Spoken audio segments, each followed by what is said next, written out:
Não sabemos por que os gregos usavam um giro tão curto. Talvez tenha algo a ver com estilo. O fato de que os gregos não eram apreciados apenas pela distância, mas também pelo estilo e pela graça na execução.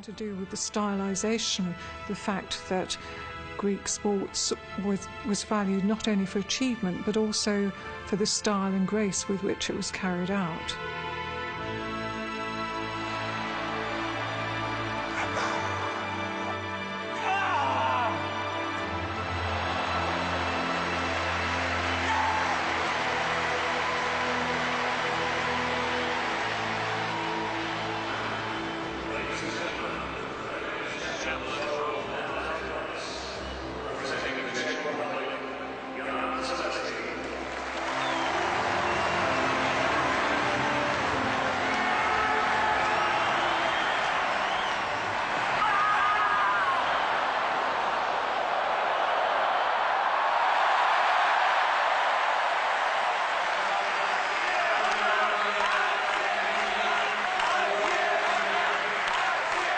Hoje, a ligação entre os dardos no esporte e as lanças de guerra foi em grande parte esquecida.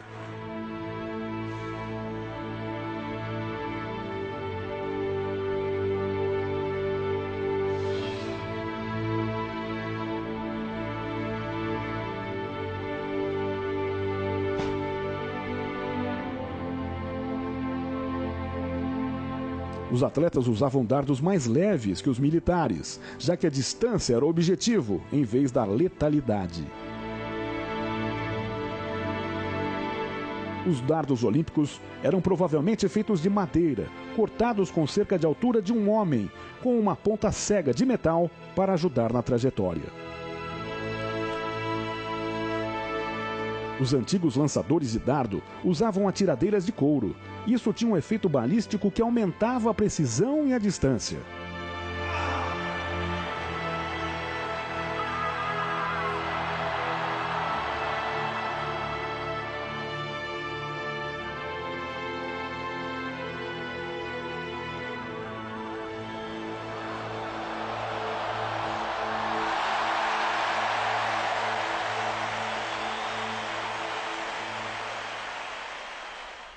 O salto em distância era o único evento de salto nos Jogos, mas ele era muito diferente do esporte moderno.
O salto em distância dos antigos gregos era realizado com dois halteres, dois pesos segurados nas mãos que eram balançados em um pêndulo durante o salto.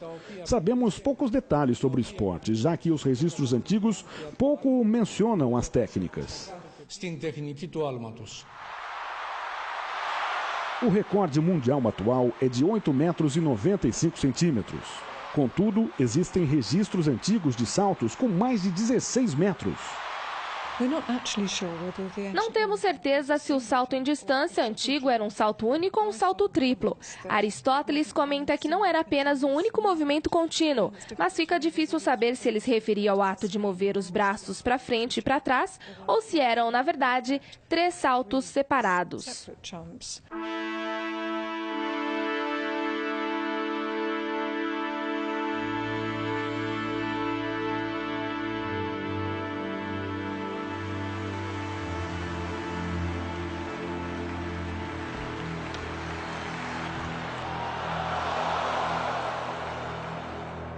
A corrida e a luta completavam o pentatlo. A ordem dos eventos não é conhecida, tampouco a forma como eram pontuados.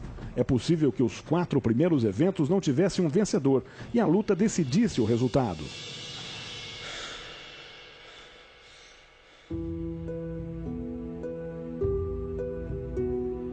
Diágoras de Rhodes foi o homem mais alto que já viveu e o melhor boxeador.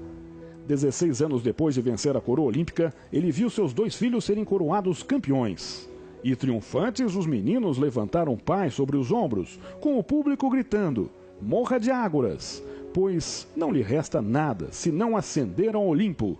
Então, Diágoras baixou sua cabeça e morreu.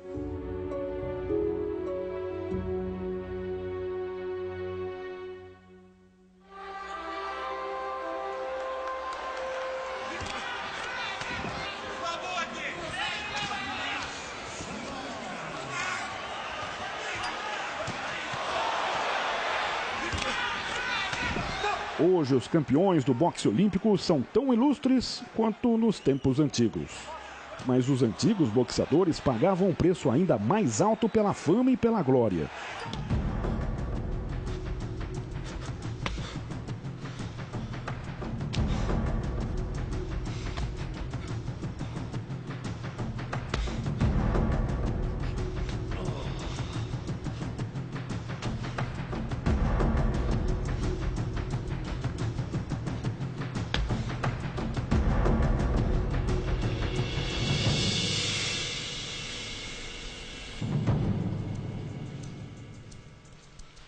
Os boxeadores dos jogos antigos usavam tiras nas mãos e nos braços.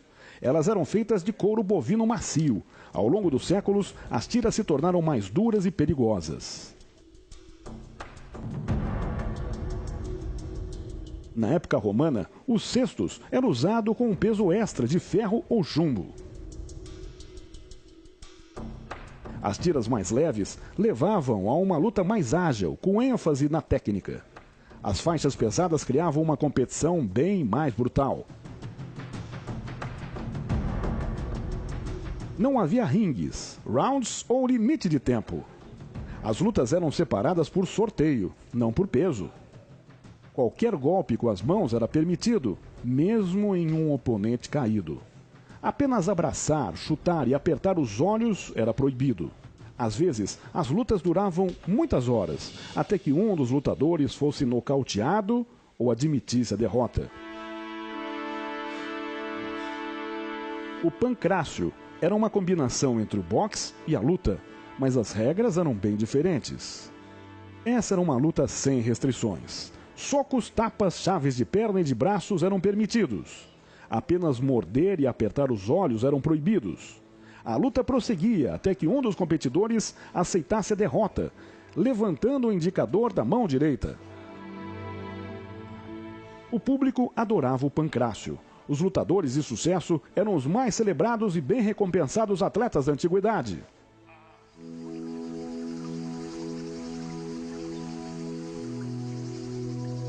Os vitoriosos em Olímpia eram adornados com uma coroa feita de galhos de cotinos calistepanos, a oliveira sagrada que crescia atrás do templo de Zeus.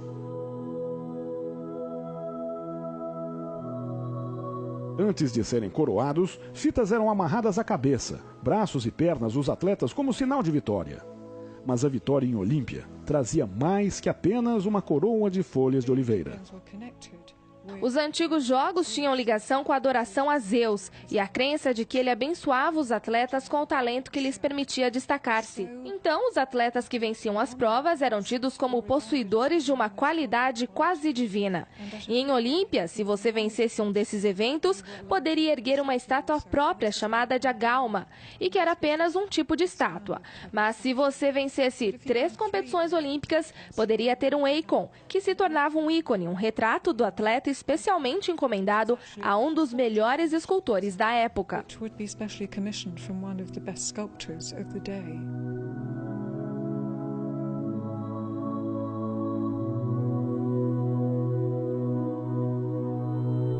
Enquanto estátuas e poemas colocavam os campeões olímpicos entre os deuses, recompensas mais mundanas lhes traziam grande riqueza. Se você se tornasse campeão olímpico, sua cidade-estado pagaria grandes bonificações. Frequentemente, um atleta se tornava um homem muito rico dessa forma.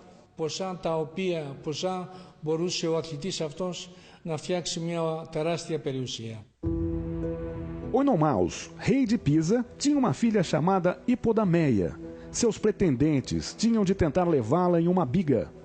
Oinomaus os perseguia e, se os alcançasse, estocava o pretendente com uma lança. 20 tentaram e morreram, até Pélope aceitar o desafio. Ele subornou o cocheiro real, que também estava apaixonado por Hipodameia, para substituir os pinos metálicos da biga real por pinos de cera, em troca de uma noite com a bela princesa. Assim ele o fez, e Oinomaus morreu quando sua biga quebrou.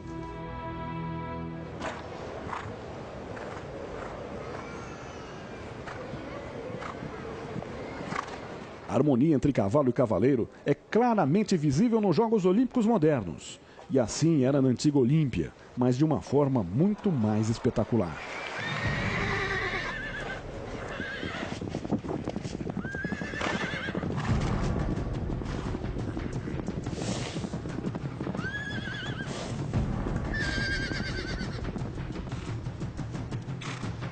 As corridas deviam ser emocionantes, já que eram perigosas. O tamanho do percurso, as curvas fechadas, a fragilidade e leveza da madeira, das bigas, a velocidade dos cavalos.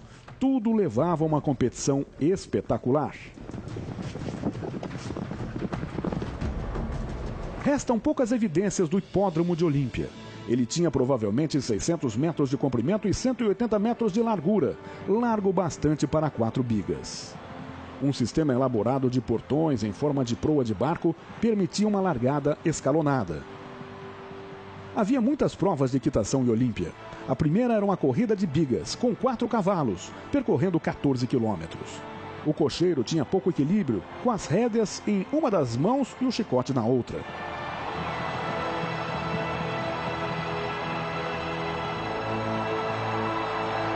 A programação incluía uma corrida de bigas com 2 cavalos, uma corrida de cavalos com jockey e uma corrida de mulas. Não havia selas ou estribos para os jockeys. Havia também a calpe, onde os jockeys corriam ao lado dos cavalos. Esses eventos eram os mais luxuosos dos jogos. Apenas a nobreza podia pagar para manter e prover uma equipe. De fato, as honras não iam para os cocheiros ou jockeys, elas eram do proprietário. As corridas de cavalos e de bigas sempre foram esportes da nobreza. Você precisava ser rico para poder bancar uma boa equipe e cocheiro, porque você não queria conduzir a biga você mesmo, já que era muito perigoso. Do mesmo modo, você controlava um jockey, que eram garotos pequenos cuja vida era considerada de pouco valor, ao que parece. Os cavalos eram vendidos por grandes somas de dinheiro na antiguidade. Muitos jovens ricos tinham um cavalo rápido e uma biga nos eventos de Olímpia. Sabemos que Alcebiades, por exemplo, inscreveu pelo menos 3 bigas em um dos eventos e que pegou o primeiro, o segundo e talvez até o terceiro e quarto lugar no mesmo evento. Era quase como comprar um caminho para a vitória, porque quanto mais bigas você inscrevesse, mais chances tinha de vencer.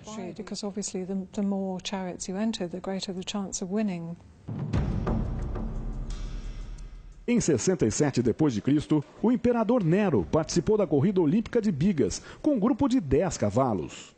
Ele foi derrubado de sua biga, mas subornou os juízes para que o declarassem vencedor, dizendo que certamente teria vencido caso terminasse a corrida. Após sua morte, os jogos foram invalidados e seu nome removido da lista de vencedores.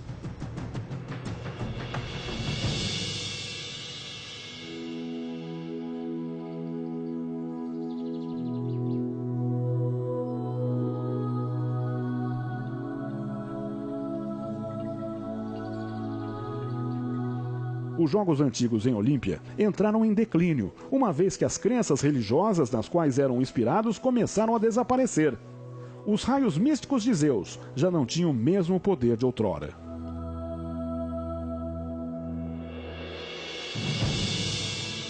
As conquistas de Alexandre o Grande no século IV a.C. levaram a cultura grega para longe.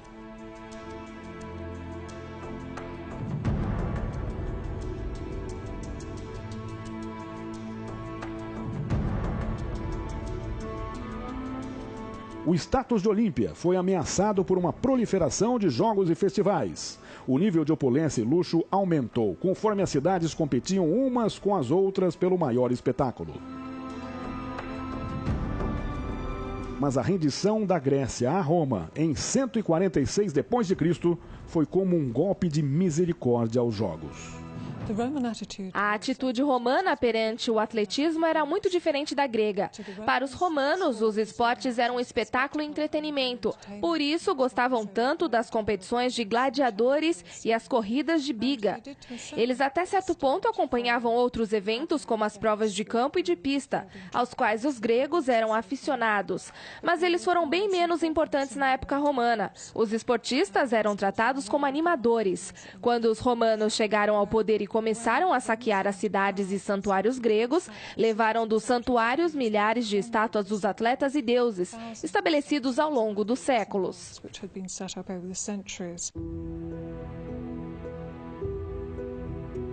Após o saque de Olímpia pelo exército romano em 87 d.C., os Jogos se mudaram para Roma. Após 2 anos, eles voltaram para o seu local de origem, mas a falta de respeito mostrada por Roma perante os ideais dos Jogos era irreversível.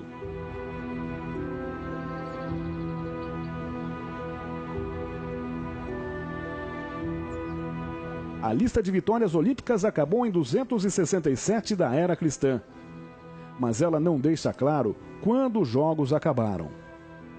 O final oficial pode ser datado em 393 d.C., quando Teodósio, o primeiro imperador cristão de Roma, aboliu por decreto todos os cultos e festivais pagãos. Primeiro vieram os macedônios, depois os romanos. Havia influência das novas teorias, crenças políticas e religiosas. Então veio o cristianismo. Tudo isso resultou no declínio das Olimpíadas. O decreto do imperador Teodósio foi apenas a gota d'água. Το κύκνιο άσμα των αρχαίων Ολυμπιακών Αγώνων. Επί του Βυζαντίου καταργήθηκαν οι Ολυμπιακοί Αγώνες. Os jogos foram suspensos no período bizantino, no início da era cristã, mas eles já estavam em declínio bem antes disso. Os jogos perderam muito do seu sentido cultural e religioso. Então o imperador Teodósio teve de pôr fim a eles. Não porque ele se opunha à civilização grega como ela era, mas sim aos Jogos Olímpicos em declínio. Η παράδοση του αρχαίου ελληνικού πολιτισμού, αλλά ο ξεπεσμός των Ολυμπιακών Αγώνων της εποχής εκείνης.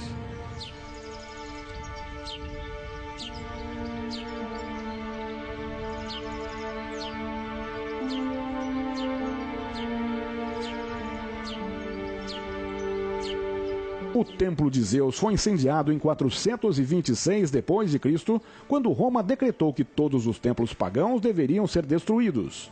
A grande estátua de Zeus foi reconstruída em Constantinopla, onde houve uma tentativa de recriar os Jogos. Mas em 475 d.C., ela também foi destruída pelo fogo.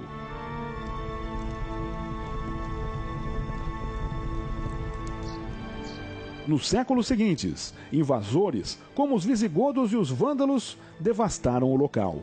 O que restou de Olímpia foi finalmente destruído pelos terremotos e enchentes.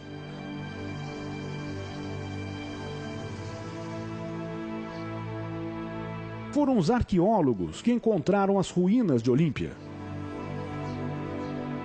Mas ao reviver os ideais dos Jogos, foi o barão Pierre de Coubertin quem salvou seu espírito. O coração de Coubertin jaz convenientemente enterrado em uma coluna clássica, perto do antigo local.